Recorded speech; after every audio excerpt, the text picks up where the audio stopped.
May Vandinur ba? Meron. O, may nagbabantay sa palasyo. Ah, Sa labas. Sa labas. Oo. Baka Oo. magkagulo eh. Oo nga. Puntahan na natin. Alamin na sige. natin kung ano nga bang nangyayari doon. Di tawagin na natin ang ating mobile journal na si Arles de Los Santos na nakatutok dyan sa Menjola. O, Hi, kamusta Arles. dyan, Arles? Yovi Chiket Mase, happy 128 no, na araw ng kalayaan ng Pilipinas. At dito nga sa Menjola ay overall naging peaceful naman no ang sitwasyon dito. Yung triangle na area dito, yung Recto, and then dito sa may Ayala Bridge, and dito sa may kabila, sa may Legarda Street no, ay ang lahat napapalibutan ng mga container van at kagaya nitong mga nasa likuran ko na mga concrete barrier, mga barbed wire at steel barriers. At ito nga makikita nyo, marami talagang naging pulis dito at sa buong tansya nasa 800 nga nakapulisan ang nakadeploy dito sa paligid ng Menjola para nga masigurado yung kaligtasan at kapayapaan dito no, dahil nakapasok nga, nakatanggap tayo ng mga bali-balita na baka daw magkaroon ng pagkilos nga para nila ay manggulo raw ngayong araw ng kalayaan no. So far wala namang untoward incident na tayo ay natanggap dito.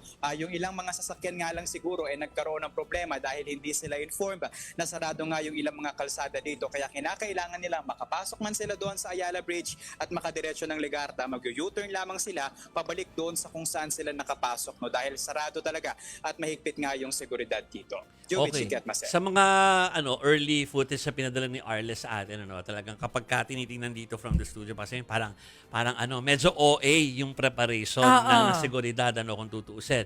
Pero alam din naman natin, Arles, talaga na meron talagang intel report at saka mga from our own dito, mga sources ng mga journal natin na dahilan kung bakit mukhang dapat ngang OA. Hindi lang talaga natuloy. Kung baka sabi lang, nag-fizzle out yung threat. Pero may caution pa rin. May caution kaya ginawa siguro yan. So yung mga tao ba dyan, hindi na-amaze na, ay, parang ang daming harang. Ayan, sa likod mo lang ngayon, mga dumada, tinitingnan kung ba't ganyang karami yung harang Arles Kanina nagtanong-tanong tayo, Jovi, no? Yung ilan sa kanila dito na dekada na rin kasi nakatira sa paligid ng Menjola. Yung ilang mga estudyante walang pasok. Pero anila tila normal na daw kung magkakaroon nga ng mga pagharang dito sa harapan ng Menjola. Pero medyo nanibago sila nung nakita nga nila yung mga container van na iniharang mismo doon sa Legarda. At itong nasa screen naman, ayan yung sa pasukan mismo no, mula Recto Avenue papasok dito. Diyan kadalasan nagsisimula yung paglalakad diretso dito sa gate ng Menjola no. Nila normal, pero yung dami nga daw na pati yung mga unusual na sinasarado kinailangan ngang harangan no. And tinanong din natin yung mga kapatid natin tricycle driver, mas mapunti raw talaga yung kanilang kita dahil limitado rin yung kanilang mga ruta at syempre kabukod pa dyan wala kasing pasok yung mga estudyante ngayong araw, kaya medyo tinamaan daw yung kanilang mga bulsa. Nai-imagine ko dyan sa may pwesto mo, nakikita ko yung video, Arles, ang OA nga pala nung mga harang, Talagang binarikadahan nila ng husto. Ilang layers. Correct. Ilang layers.